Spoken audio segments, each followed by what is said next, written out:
Hello ಕರ್ನಾಟಕದ ಸ್ಪರ್ಧಾರ್ಥಿಗಳಿಗೆ ನಮಸ್ಕಾರಗಳು. ಈ ವಿಡಿಯೋದಲ್ಲಿ ನಾವು ಕರ್ನಾಟಕ PDO ಮತ್ತು ವಿಲೇಜ್ ಅಕೌಂಟೆಂಟ್ಗೆ ಸಂಬಂಧಪಟ್ಟಂತಹ ಕಂಪ್ಯೂಟರ್ ಪ್ರಶ್ನೆಗಳು ಅಂದರೆ ಪೇಪರ್ 2ದಲ್ಲಿ ಬರ್ತಕ್ಕಂಥ ಕಂಪ್ಯೂಟರ್ ನಾಲೆಜ್ ಪ್ರಶ್ನೆಗಳನ್ನು ಡಿಸ್ಕಸ್ ಮಾಡೋಣ. ಸೊ ಈ ಪ್ರಶ್ನೆಗಳು ಏನಿದಾವಲ್ಲ ತುಂಬ ಇಂಪಾರ್ಟೆಂಟ್ ಆದ ಪ್ರಶ್ನೆಗಳಾಗಿರ್ತವೆ. ಇದು 23ನೇ ವಿಡಿಯೋ ಆಗಿದೆ. ಅದಕ್ಕೋಸ್ಕರ ಹೊಸ್ತಾ ಬಂದಿರೋ ಚಾನಲ್ಗೆ ಸಬ್ಸ್ಕ್ರೈಬ್ ಮಾಡಿಕೊಡ್ರಿ ಮತ್ತು ಕೊನೆವರೆಗೂ ನೋಡಿ. ಮೊದಲ ಪ್ರಶ್ನೆ ಏನು ಹೇಳುತ್ತೆ ನೋಡಿ, ಕೆಳಗಿನ ಹೇಳಿಕೆಗಳನ್ನು ಪರಿಗಣಿಸಿ. ಸೊ ಒಂದನೇ ಹೇಳಿಕೆ ಏನು ಹೇಳುತ್ತೆ, MS ಎಕ್ಸೆಲ್ನಲ್ಲಿ ಪ್ರತಿಯೊಂದು ವರ್ಕ್ ಬುಕ್ ತಪ್ಪಿನಿಂದಾಗಿ 3 ಸಂಖ್ಯೆಯ ವರ್ಕ್ಶೀಟ್ಗಳನ್ನು ಹೊಂದಿದೆ ಅನ್ನೋದು ಸರಿಯಾಗಿದೆ ಇಲ್ಲಿ.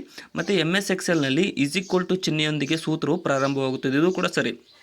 ಎರಡು ಹೇಳಿಕೆಗಳು ಇಲ್ಲಿ MS ಎಕ್ಸೆಲ್ಗೆ ಸಂಬಂಧಪಟ್ಟಂತೆ ಸರಿಯಾಗಿದ್ದಾವೆ. ವರ್ಕ್ ಬುಕ್ ತಪ್ಪಿನಿಂದಾಗಿ 3 ಸಂಖ್ಯೆ ವರ್ಕ್ಶೀಟ್ಗಳನ್ನು ಹೊಂದಿರುತ್ತೆ ಮತ್ತು ದಿಂದ ಅದು ಒಂದು ಸೆಲ್ನ ಒಂದು ಇದು ಸೂತ್ರವು ಪ್ರಾರಂಭವಾಗುತ್ತದೆ. ಇನ್ನೂ ಯಾರು ಸಬ್ಸ್ಕ್ರೈಬ್ ಮಾಡಿಲ್ಲ ಅಂತ ಸಬ್ಸ್ಕ್ರೈಬ್ ಮಾಡಿಕೊಡ್ರಿ. ಈ ಕ್ವಶನ್ದಲ್ಲಿ ಆಪ್ಷನ್ ಸಿ ಸರಿಯಾದಂತಹ ಉತ್ತರ ಆಗುತ್ತೆ. ನೆಕ್ಸ್ಟ್ ಕ್ವಶನ್,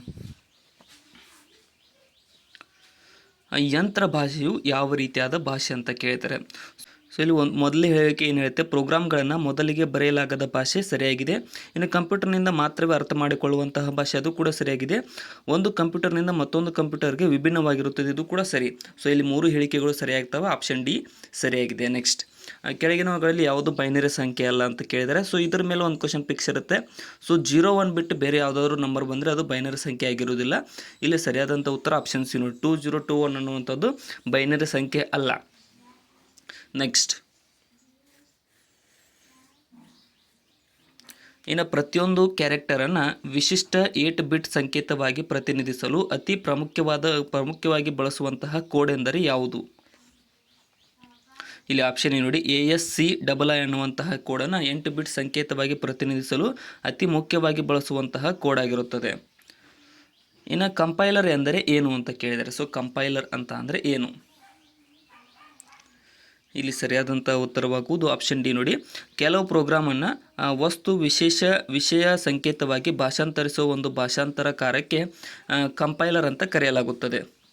ನೆಕ್ಸ್ಟ್, ಕೆಳಗಿನ ಯಾವ ವಾಣಿಜ್ಯಾತ್ಮಕ ಸಾಫ್ಟ್ವೇರ್ ಅಥವಾ ತಂತ್ರಾಂಶವು ಉತ್ಪಾದನೆಗಳು ಕ್ರಮವಾಗಿ ಆಪರೇಟಿಂಗ್ ಸಿಸ್ಟಮ್ ಸಾಫ್ಟ್ವೇರ್ ಮತ್ತು ಅಪ್ಲಿಕೇಶನ್ ಸಾಫ್ಟ್ವೇರ್ಗಳಿಗೆ ಉದಾಹರಣೆಗಳಾಗಿವೆ ಅಂತ ಕೇಳಿದರೆ, ಸೊ ಇಲ್ಲಿ ಸರಿಯಾದಂಥ ಉತ್ತರವಾಗುವುದು ಆಪ್ಷನ್ ಎ ನೋಡಿ, ಮೈಕ್ರೋಸಾಫ್ಟ್ ವಿಂಡೋಸ್ XP ಮತ್ತು MS ಆಫೀಸ್ XP ಎರಡೂಗಳು ಒಂದು ಸಿಸ್ಟಮ್ ಸಾಫ್ಟ್ವೇರ್ ಮತ್ತು ಅಪ್ಲಿಕೇಶನ್ ಸಾಫ್ಟ್ವೇರ್ಗಳಿಗೆ ಉದಾಹರಣೆಗಳಾಗಿವೆ. ನೆಕ್ಸ್ಟ್,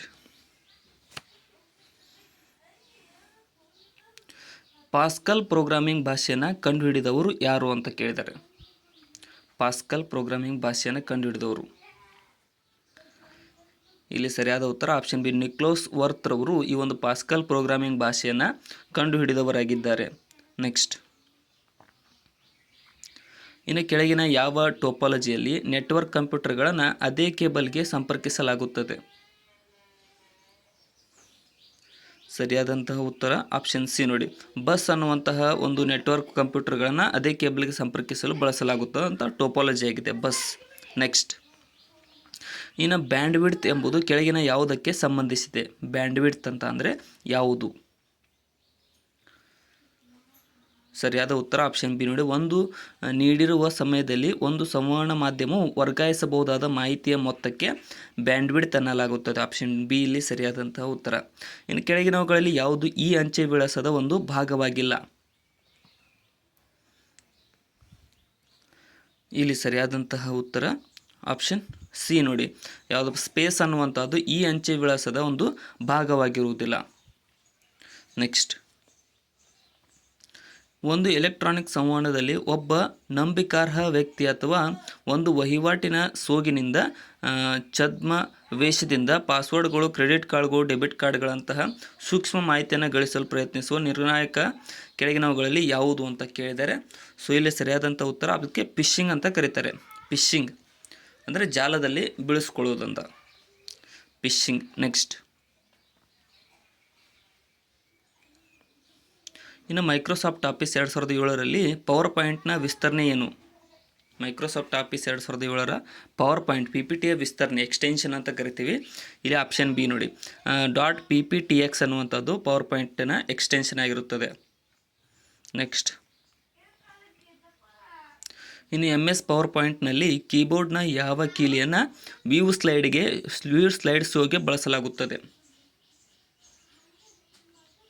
ಇಲ್ಲಿ option C F5 view slide ಶೋಗೆ ಬಳಸಲಾಗುತ್ತದೆ, ಆಟೋಪ್ಲೇ ಅಂತ ಕರಿತೀವಿ. ನೆಕ್ಸ್ಟ್, ಇನ್ನು ಕೆಳಗಿನ ಹೇಳಿಕೆಗಳನ್ನು ಪರಿಗಣಿಸಿ. ಸೊ ಮೊದಲ ಹೇಳಿಕೆ, ಸಿ ಭಾಷೆಯು ಡೆನ್ನಿಸ್ ರಚನೆಯಿಂದ ಅಭಿವೃದ್ಧಿಗೊಳಿಸಲ್ಪಟ್ಟಿತು ಅನ್ನೋದು ಸರಿಯಾಗಿದೆ. ಮತ್ತು ಎರಡನೇ ಹೇಳಿಕೆ ಏನು ಹೇಳುತ್ತೆ ನೋಡಿ, C++ ಭಾಷೆಯು ಬೆಜೋರ್ನ್ ಸ್ರೋಸ್ಟ್ರಾಪ್ರಿಂದ ಅಭಿವೃದ್ಧಿಪಟ್ಟಿತು ಅನ್ನೋದು ಕೂಡ ಸರಿಯಾಗಿದೆ. ಸೊ ನಾನೇನಾದರೂ ತಪ್ಪಾಗಿ ಹೇಳಿದರೆ ಅಲ್ಲಿ ಸ್ಪೆಲ್ಲಿಂಗ್ ಇದೆ, ನೀವೇ ನೋಡ್ಕೊಳ್ರಿ. ಯಾಕಪ್ಪ ಅಂತಂದ್ರೆ ನಾ ಪ್ರೊನೌನ್ಸ್ ಮಾಡಿದ್ದು ಕೆಲವೊಂದಿಷ್ಟು ಜನರಿಗೆ ಅರ್ಥ ಆಗ್ಬೋದು ಅಥವಾ ಏನಾದರೂ ಬೇರೆ ಟೈಪ್ ಅನ್ನಿಸ್ಬೋದು, ಅದಕ್ಕೋಸ್ಕರ ಹೇಳೋದು. ಅಲ್ಲಿ ನೀವೇ ಖುದ್ದಾಗಿ ನೋಡಿದರೆ ಅರ್ಥ ಆಗುತ್ತೆ. ಸೊ ಇಲ್ಲಿ ಎರಡು ಹೇಳಿಕೆಗಳು ಸರಿಯಾದ ಕಾರಣ ಆಪ್ಷನ್ ಸಿ ಸರಿಯಾದ ಹೊಂದಾಣಿಕೆಯಾಗಿದೆ. ಸೊ ಇನ್ನೂ ಯಾರು ಸಬ್ಸ್ಕ್ರೈಬ್ ಮಾಡಿಲ್ಲ ಸಬ್ಸ್ಕ್ರೈಬ್ ಮಾಡಿಕೊಡ್ರಿ. ಡೈಲಿ ಬರ್ತಾ ಇರತಕ್ಕಂಥ ಈ ಸೀರೀಸ್ ವಿಡಿಯೋನ ಮಾರ್ನಿಂಗ್ 8 ಗಂಟೆಗೆ ನೋಡ್ತಾ ಇರಿ. ಸೊ ಬ್ಯಾಕ್ಗ್ರೌಂಡ್ ಸ್ವಲ್ಪ ನಾಯ್ಸ್ ಇದೆ, ಅಡ್ಜಸ್ಟ್ ಮಾಡಿಕೊಡ್ರಿ. ಯಾವ ವಿಧದ ಕಡತಗಳಿಗೆ ಸಾಮಾನ್ಯವಾಗಿ .tmp ಎಕ್ಸ್ಟೆನ್ಷನನ್ನು ಉಲ್ಲೇಖಿಸುತ್ತಾರೆ? .tmp ಎಕ್ಸ್ಟೆನ್ಷನನ್ನು. ಆಪ್ಷನ್ ಸಿ ತಾತ್ಕಾಲಿಕ ಕಡತಗಳಿಗೆ .tmp ಎಕ್ಸ್ಟೆನ್ಷನನ್ನು ಉಲ್ಲೇಖಿಸುತ್ತಾರೆ. ನೆಕ್ಸ್ಟ್, ಇನ್ನು MS ವರ್ಡನ್ನು ಕುರಿತಾದ ಕೆಳಗಿನ ಹೇಳಿಕೆಗಳನ್ನು ಪರಿಗಣಿಸಿ.